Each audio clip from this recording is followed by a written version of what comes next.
आज हम लोग ईस्टर की पूजा करते हैं।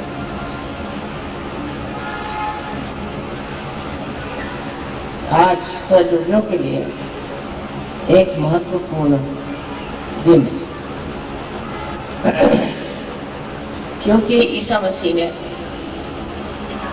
दिखा दिया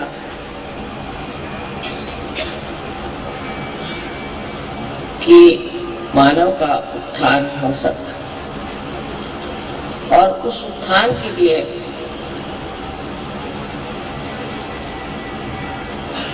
हमें प्रयत्नशील रहना चाहिए। जो उनको क्रूस पे चढ़ाया गया उसमें भी एक बड़ा अर्थ कि क्रूस पर टांग कर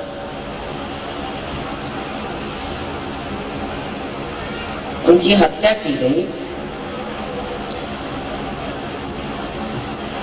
और क्रूस आज्ञा चक्र पे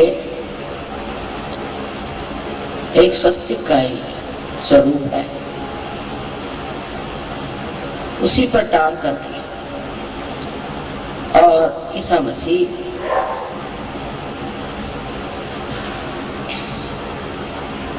वहीं पे गत प्राण। उस वक्त उन्होंने जो बातें कही उसमें से सबसे महत्वपूर्ण बात ये थी कि उन्होंने कहा कि माँ का इंतजार, माँ की ओर नजर करो। उसका अर्थ कोई कुछ भी लिखा है और दिखाई देता है कि उन्होंने ये बात कही कि मैं तुम्हारे लिए एक ऐसी शक्ति भेजूंगा जिसके 3 अंगों त्रिगुणात्मक और उसका वर्णन बहुत सुंदरता से किया है कि एक शक्ति होगी वो आपको आराम देगी। आराम देने वाली शक्ति हमारे अंदर जो है वो है महाकाल की शक्ति, जिससे हमें आराम मिलता है, जिससे हमारी बीमारियां ठीक होती हैं, जिससे अनेक प्रश्न जो हमारे भूतकाल के हैं वो सही हो जाते हैं। दूसरी शक्ति उन्होंने दी थी, जो भेजी उन्होंने, वो थी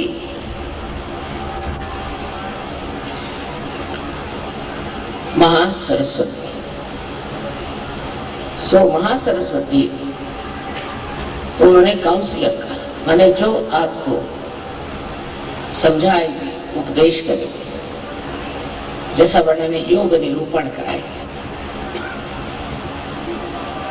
यह दूसरी शक्ति से, जिससे हम ज्ञान, सूक्ष्म ज्ञान को प्राप्त हो। और तीसरी शक्ति महालक्ष्मी की, जिससे कि हम अपने उत्थान को प्राप्त होंगे, रिडम्पशन। इस प्रकार 3 शक्तियों की उन्होंने बात की थी। और बुद्ध ने भी कहा था कि मैं तुम्हें मात्रया भेजूं, माने 3 तरह की माँ, 3 तरह की माता या माताएं एकत्रित आएंगी। मात्रया लोगों को समझा मात्रया क्या होता है, मैत्रेया करती है। ये जो मात्रया थी ये एक साथ आदिशक्ति नहीं हो सकती, और आदिशक्ति को उन्होंने कहा तो जरूर होगा कि प्राइमोर्डियल मदर, लेकिन जिन्होंने बाइबल को ठीक किया उन्होंने उसको होली घोस्ट बना दिया। और उसके जगह एक कबूतर बना दिया। क्योंकि जिन्होंने बाइबल को ठीक किया उनको स्त्री जाति से बहुत नफरत थी और वो विश्वास ही नहीं कर सकती कि कोई स्त्री भी कोई ऐसा ऊंचा कार्य कर सकती थी। उस नफरत के कारण उन्होंने उसका रूप अजीब सा बना दिया, होली घोस्ट। और दूसरी बात कही कि वो एक कबूतर, कबूतर का मतलब है कि वो एक शांति की दूत हो, लेकिन स्त्री की बात ही नहीं कि वो कोई स्त्री होगी या नारी होगी। और अपने शास्त्रों में कहा गया है कि संस्कारे महामाया, तो वो महामाया स्वरूप होंगी, लोग उन्हें पहचान नहीं पाए। पहचानने के लिए भी आपको आत्म साक्षात्कार लेना पड़ेगा। अगर आपने आत्म साक्षात्कार नहीं लिया तो आप पहचान ही नहीं सकते।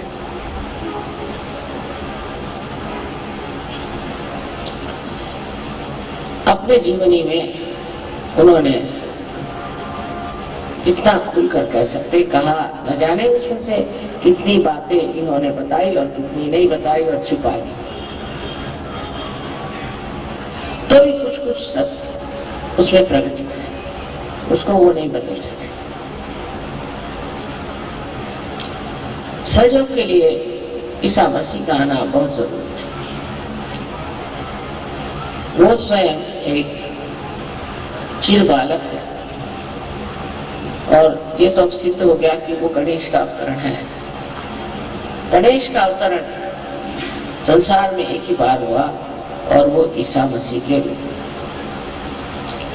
इन तीनों का कार्य जिसे हम कह सकते हैं बुद्ध, महावीर और ईसा मसीह, जिस स्तर पे हुआ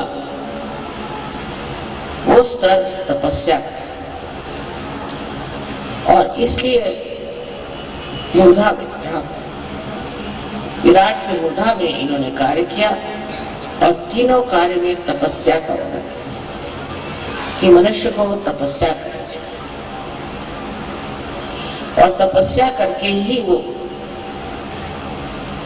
आज्ञा चक्र को भेद सकता है और बाहर जा सकता है। आज्ञा चक्र का भेद होना अत्यावश्यक था, नहीं तो उसके बगैर आपकी कुंडलिनी ऊपर उठ ही नहीं सकती थी। आज्ञा चक्र का भेद ईसा मसीह के उत्थान से, रिजरेक्शन से हुआ। पहले उनकी मृत्यु हुई और उसके बाद उनका उत्थान हुआ। सो हम लोगों के लिए एक बड़ा भारी संदेश ईस्टर में कि ईसा मसीह के उत्थान के कारण ही हम लोगों ने इस उत्थान को प्राप्त किया। सबसे मुश्किल चक्र है इंसान में, मनुष्य में आज्ञा चक्र, क्योंकि मनुष्य हर समय सोचते रहता है, सोच सोच के उसके सर में एक मन की बुलबुले की स्थिति बन जाती है और उससे वो परे नहीं जा सकता, विचारों से परे नहीं जा सकता। जब आज्ञा का भेद होता है तभी आप विचारों से परे जाते हैं। इसलिए ये कहना चाहिए कि अगर ईसा मसीह ने अपने प्राण दे करके और आज्ञा से उत्थान न किया होता तो सहज मुश्किल हो जाता। कार्य तो सभी अवतरणों ने किया अपने अपने स्थान पे, अपने अपनी जगह, अपने अपने समय पे, लेकिन जो कार्य ईसा मसीह के उत्थान से हुआ ये बहुत ही कमाल की चीज थी। इसीलिए आज्ञा का खोलना कोई मुश्किल चीज नहीं, आज्ञा से ऊपर उठाना कोई मुश्किल चीज नहीं। जितने गुरु हो गए, बड़े बड़े महान गुरु,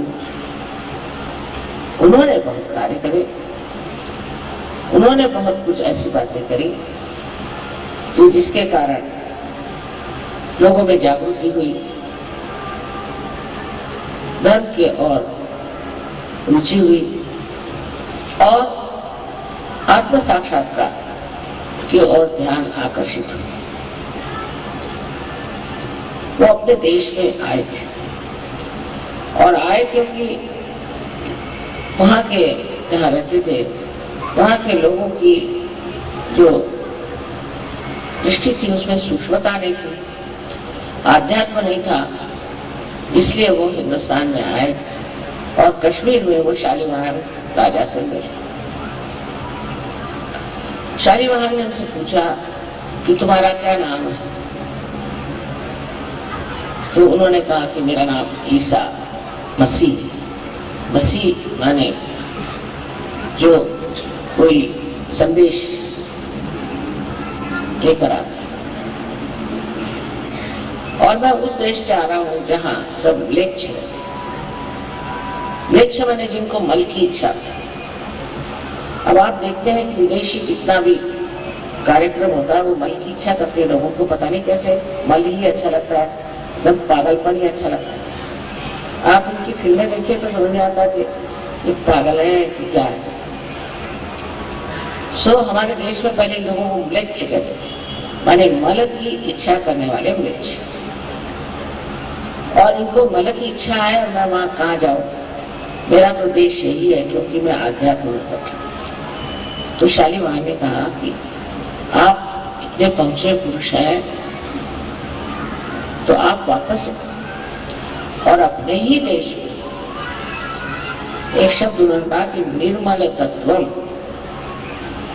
प्रिंसिपल ऑफ प्यूरिटी, वो लोगों को सिखा।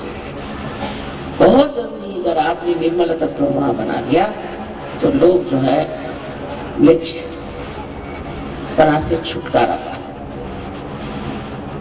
वो गए वापस, सिर्फ किसी तरह से 3.5 साल रहे और फिर उनको पकड़ के क्रॉस पे चढ़ाया। वो उनको विदित था, वो जानते थे कि ये करना जरूरी है, लेकिन जिस शान से उन्होंने अपने प्राण त्याग, एक अद्भुत व्यक्तित्व था, ये जाहिर होता। और इतने थोड़े से साल में 3.5 साल उन्होंने अपनी जीवनी में जो कार्य किए हैं वो बहुत महान है। ये जरूर है कि वो किसी को आत्म साक्षात्कार दे नहीं पाए, क्योंकि उस वक्त ऐसे सत्य को खोजने वाले नहीं थे जैसे आपको। मेरे नसीब अच्छे हैं और इसलिए ये कार्य जो हुआ वो आत्म साक्षात्कार के पहले का कार्य हुआ। माने ये कि लोगों ने जाना कि इस मनुष्य जीवन से परे भी कोई और जीवन है। उन्होंने उसमें कहा कि तुम्हें फिर से जन्म लेना, खुद भी उनका उत्थान फिर से जन्म लेना। और अपने यहाँ भी कहते हैं कि दूसरा जन्म जैसे एक अंडे से पक्षी निकलता है, उसी प्रकार जब होता है तभी उसे द्विज कहना चाहिए,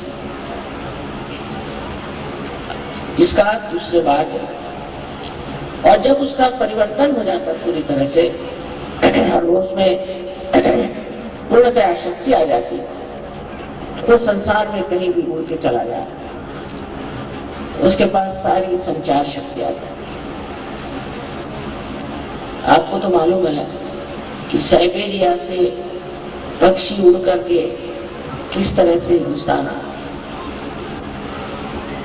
जाड़े में यहाँ आते और गर्मियों में वहां जाते। ना उनके पास कोई रडार है, एरोप्लेन है, कुछ नहीं।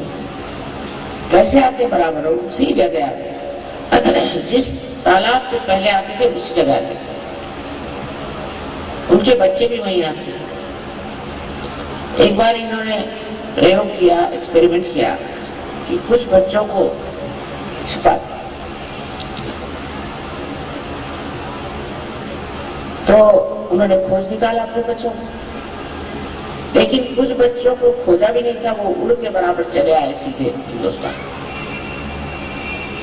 उनका कोई अगुवा नहीं था, उनको कोई बताने वाला नहीं था, वो आ गए ठीक से। इसे कहते हैं कि परमात्मा ने सारी व्यवस्था सारे संसार में इतनी सुंदर कर दी। वो किस लिए कि हम अपने रिजरेक्शन को प्राप्त करें। मैं तो इसको ब्लॉसम टाइम कहती हूँ। कितने लोग आज आप यहाँ बैठे हैं, ऐसे ईसा मसीह के सामने कहा थे, और इससे हजारों में और जगह लोग हैं। देख करके बड़ा आश्चर्य होता है कि ईसा मसीह के सामने ये सब लोग नहीं थे, और नहीं कोई जानता था कि आत्म साक्षात्कार क्या है और आत्म साक्षात्कार प्राप्त करना क्यों जरूरी है। आज भी अपने देश में भी ऐसे हैं अन्य लोग जो नहीं समझते इस बात को, पर हमारे यहाँ जो महान गुरु हो गए उनकी वजह से एक बड़ी भारी समस्या दूर हो गई है कि लोगों को इसके बारे में मालूम। सब जानते हैं कि हमें दूसरा जन्म लेना है, अपने को पहचानना है। सारे ही इतने सूफी लोग हैं यही बात कहते हैं। इतना ही नहीं, पर जो कुछ भी शास्त्र लिखे गए कोई से भी धर्म है उसमें भी यही बात कहते हैं। आज का दिन इसलिए हमें मुबारक है कि आज तो बंगाल का नया साल है, और इसीलिए इसके पुनरुत्थान की भी बात हो सकती है। ये पुनरुत्थान आज बंगाल में हम लोगों ने जो मनाया है, इसका जरूर फायदा बंगाल में होगा।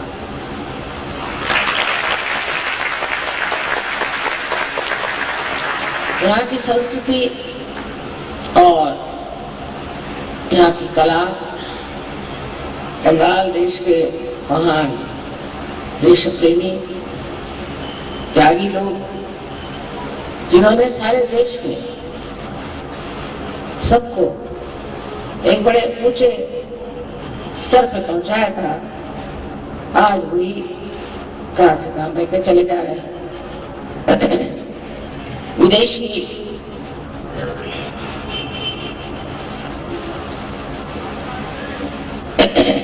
व्यवस्था खत्म हो गई, चले गए, लेकिन अब कहीं अधिक हम लोगों ने विदेशी संस्कृति को लेना स्वीकार किया, और उसको लेकर के हम ये भी नहीं सोचते कि वो लोग कहाँ पहुंचे हुए। हम लोग ये जानते नहीं कि इन लोगों की क्या दशा, ये कहाँ पहुंचे हुए, इन्होंने क्या पाया हुआ है।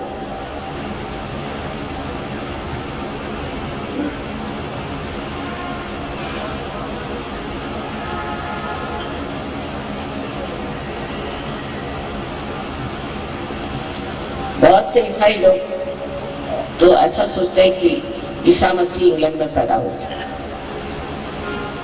और उनके लिए धोती पहनना माने हिंदू बनना है। इस प्रकार की विचित्र कल्पनाएं हमारे सर में बैठ गई हैं, और हम सोचते हैं कि अंग्रेजियत लेने से हम लोग ईसा मसीह को बहुत नजदीक से देख सके।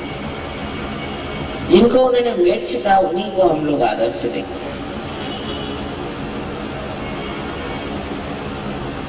वो लोग अब समझ रहे हैं कि हमारी संस्कृति, हमारी विचारधाराएं, हमारे धर्म की और दृष्टि अत्यंत सूक्ष्म और शुद्ध,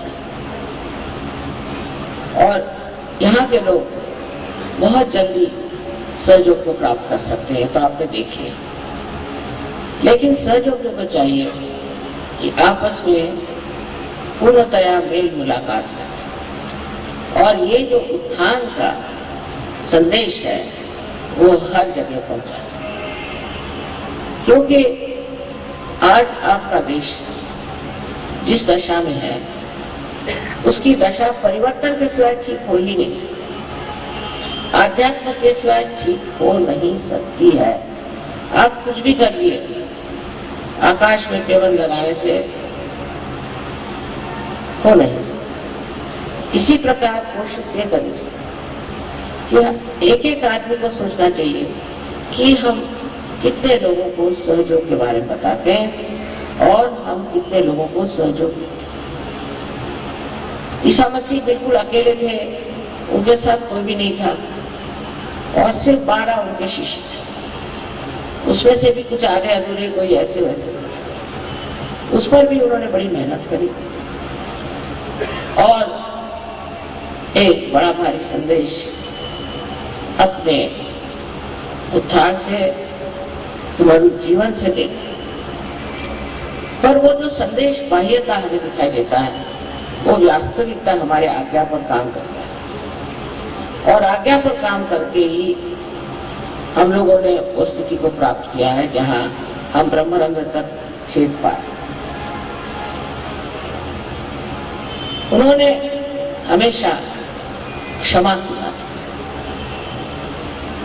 बुद्ध ने हमेशा करुणा की बात की, उन्होंने हमेशा क्षमा की बात की कि आप सबको क्षमा करें।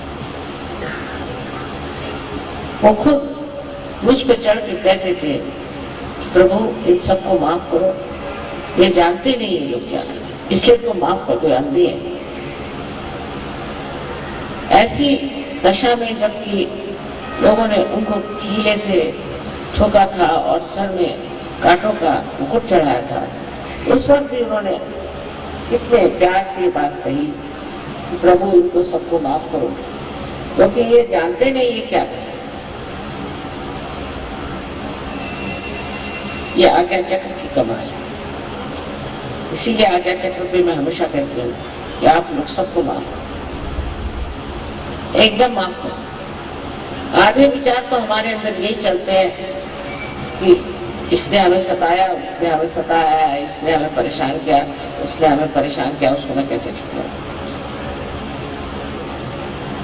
ये सब कर हम परम चैतन्य को समर्पित कर दें तो वो इसका इलाज कर दे। मैं खुद आपसे बताती हूँ, बहुत डरती हूँ। कोई गड़बड़ काम करते हैं सहयोग में तो मुझे घबराहट हो जाती, कहते तो क्या ही चाहत, क्योंकि इधर तो ईसा मसीह बैठे हैं, उधर गणेश जी बैठे हैं और हनुमान और भैरवनाथ, इन चार के चक्कर से छूट नहीं पाए। कोई जरा सी गड़बड़ करता है, पैसे में गड़बड़ करे, काम में गड़बड़ करे, तो मैं बस संभालती रहती हूँ उसको, बाबा इस पे कोई आफत ना जाए। क्योंकि जब आप पवित्र चीज में आ गए, देखिए यहाँ एक सफेद चादर, इस सफेद चादर में कोई भी दाग पड़ जाए तो फौरन दिखाई देगा। इसी प्रकार आपको एकदम निर्मल कर दे और आपके अंदर अगर कोई दाग दिखाई तो वो फौरन पकड़ लेंगे और आपको ठीक करने के लिए न जाने कि आपको सजा दें। ये बड़ी मुश्किल है। हालांकि अपने समय तो उन्होंने अपने प्राण दे दिए, लेकिन हमारे बारे में उन्होंने ये कहा है कि हमारे लिए चाहे आप जो भी करें, लेकिन आदिशक्ति के बारे में अगर कुछ करिएगा तो मुझसे बुरा नहीं होगा। और मैं देख रही हूँ वो करके बहुत गड़बड़ है, वो नहीं सहन कर सकते। अगर आपने मुझे मां माना है तो मैं उसका मान रखता हूं, और जब लोग सताते भी हैं तो मैं कहती हूँ उन्होंने एक बार मुझे मारना कोई हर्ज नहीं, लेकिन ये लोग नहीं इसको समझते। इसलिए आज याद रखना चाहिए कि हमारा जो उत्थान हुआ है, अर्थात या आपकी पूर्व जन्म की बहुत बड़ी साधना, पूर्व जन्म की बहुत बड़ी मेहनत, श्रद्धा, उसे के फलस्वरूप जो हो, तो भी इस जन्म में जब आपको ये विशेष आशीर्वाद मिला हुआ है, बहुत ही अप्रतिम, जो कि लोग सोचते कभी हो ही नहीं सकता, ये जो आपने प्राप्त किया है, इसमें आपको एक ख्याल रखना चाहिए कि आप कोई गलत काम न करें, कोई सा भी गलत काम न करें, क्योंकि वो गलत काम करने से आपकी जो निर्मलता है वो एकदम पकड़ में आ गई। मैं आपको डरा नहीं रही हूँ, पर वास्तविकता बताए कि जो भी करो वो अत्यंत प्रेम से उसका आनंद उठाते हुए। हो सकता है कि आपको कोई परेशान करे, कोई बात नहीं, कितनी देर परेशान करेगा? जिसने परेशान किया उसका ठिकाना हो जाता है। इसलिए आप किसी भी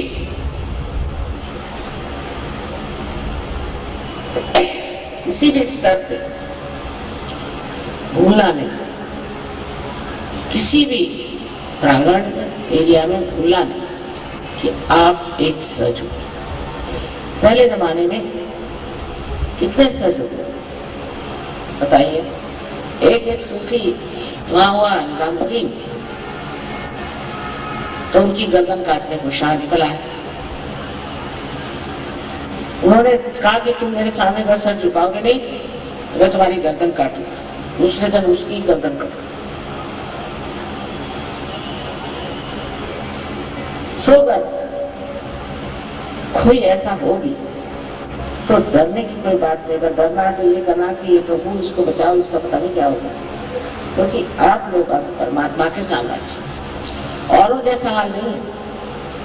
इसको याद रखते हुए, इसे मद्देनजर रखते हुए समझना चाहिए कि अब आप अकेले नहीं, आप पूर्णतया सुरक्षित हैं।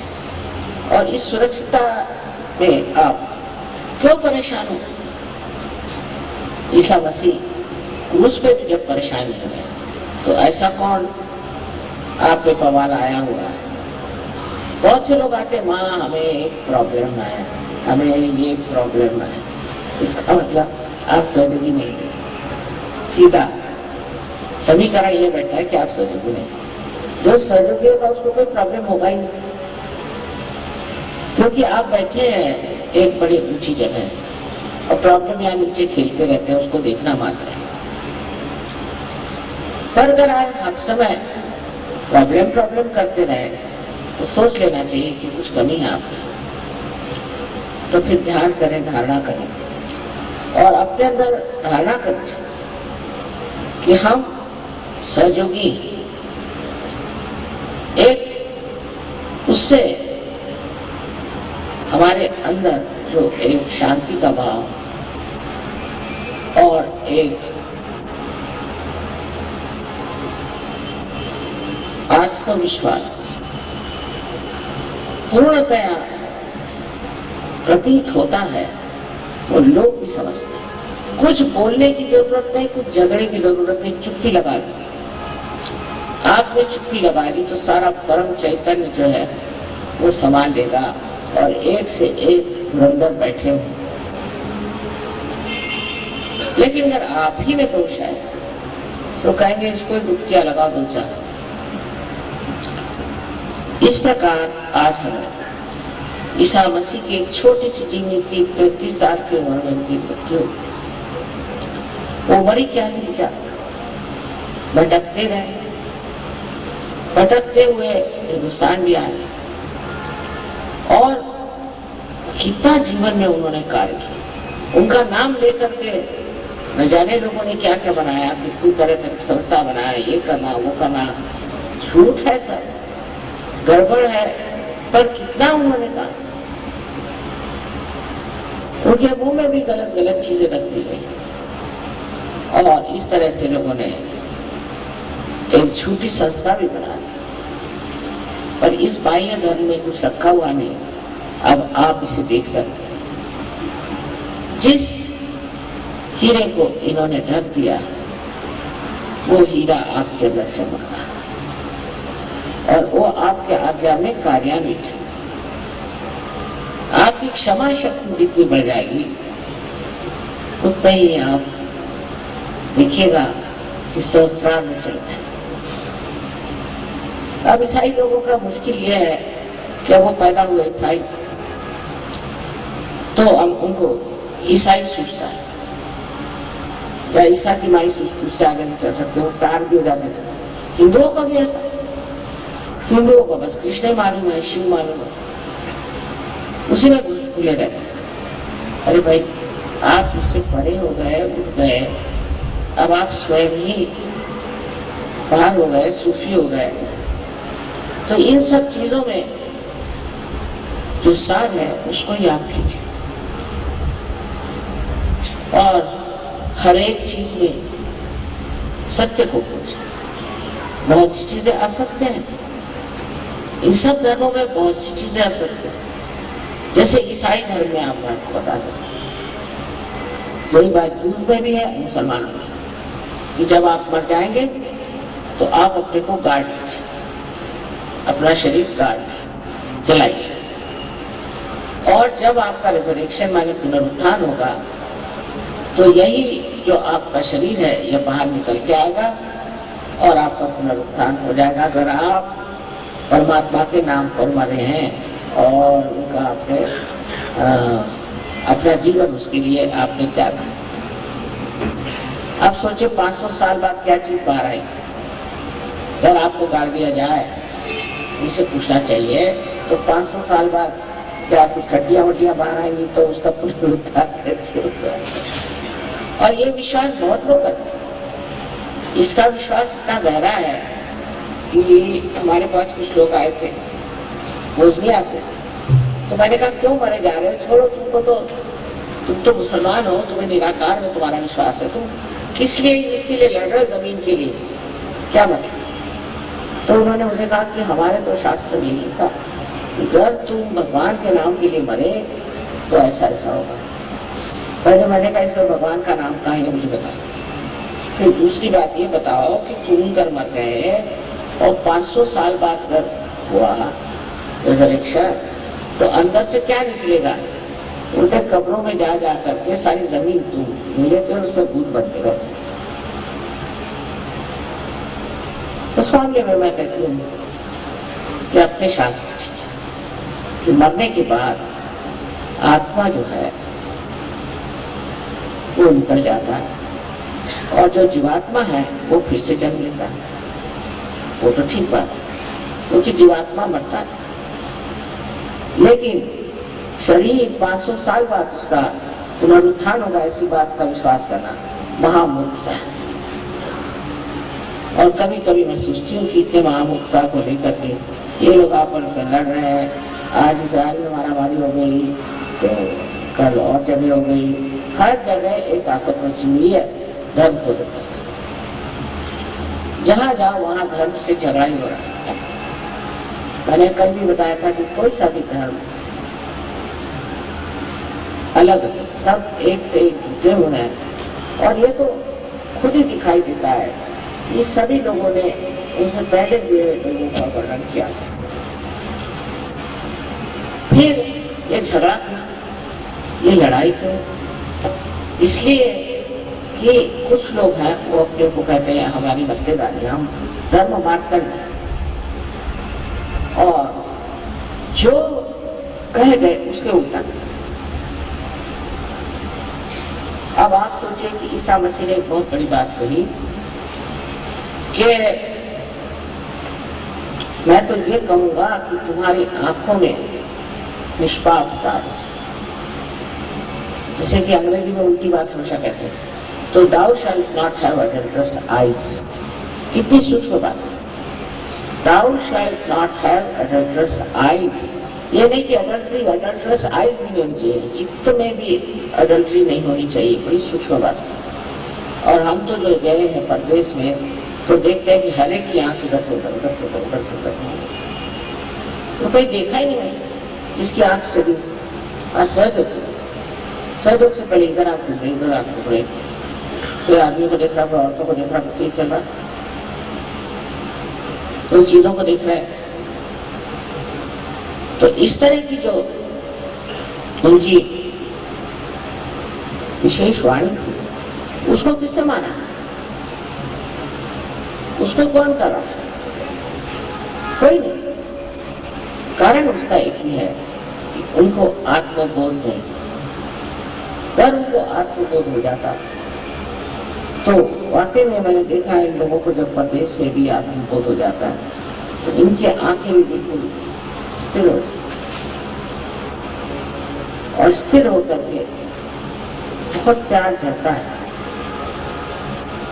शांति और आनंद, ये कहां से हो गया? ये कैसे हुआ?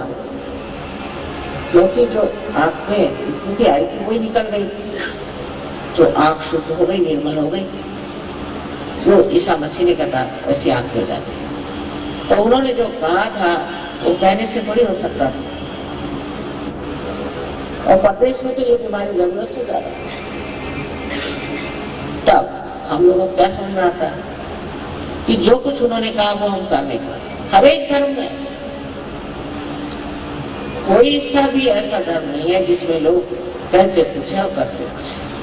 कारण वो समर्थ नहीं, माने जो है उसका अर्थ नहीं है सम अर्थ। कोई कहेगा मैं सिख हूं लेकिन शराब पिएगा, कोई कहेगा मैं ईसाई हूं, उसकी आंखों में गंदगी भरी रहेगी। कोई कहेगा कि मैं जैन हूं और वो कपड़े की दुकान बनाएगा। कोई कुछ, जो नहीं करना वही करेगा। इसका कारण ये है कि हमारे अंदर अभी वो धर्म उतरा नहीं और जागरूक नहीं हुआ, और सहज रूप से ये जागरूक होता है। ये होने के बाद, अपार होने के बाद, आत्म साक्षात्कार मिलने के बाद, अगर आप उसका मान नहीं रखेंगे और उसमें आप अपनी प्रगति नहीं करेंगे तो आपको न जाने क्या क्या तकलीफ हो सकती है। और इससे पहले जो तकलीफ होती है वो आपको महसूस नहीं होगी, आप बहुत हो, क्योंकि अब आप संवेदनशील हो गए, सेंसिटिव हो गए। इसलिए समझ लेना चाहिए कि हमने जो इतनी बड़ी चीज पाई है उससे हम अलंकृत हो गए, उससे हम सज गए। अब हमें अपने वैभव में और अपने गौरव में उठना चाहिए। जैसे ईसा मसीह जब कब्र से उठे थे तो और भी खिल गया था उनका चेहरा, उनकी बातें और भी सुंदर हो, और भी खुल के वो बातें। इसी प्रकार हमारे लिए एक वो बहुत बड़े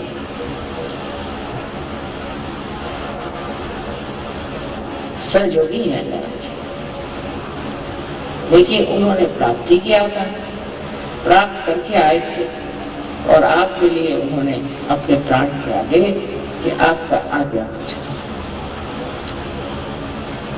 सो अहंकार आज जो व्याधियां हैं उससे दूर रहना चाहिए। अहंकार जब आपके अंदर चढ़ जाए तो आप कुछ भी हो सकते हैं, आप हिटलर भी हो सकते हैं। अपनी और नजर करने से आप समझ जाएंगे कि आप न जाने क्यों अपने को पता नहीं क्या समझ रहे हैं, और कुछ तो भी समझ करके दुनिया भर में आप छा रहे हैं। इस आज्ञा को जिसने तोड़ा है और जिसने हमें इससे ऊपर उठाया है, उस ईसा मसीह के चरित्र की ओर देखिए तो बिल्कुल निर्मल है। उसी प्रकार हमारा भी जीवन निर्मल होना चाहिए। सहयोग में वैवाहिक जीवन और सबकी पूरी तरह से व्यवस्था है।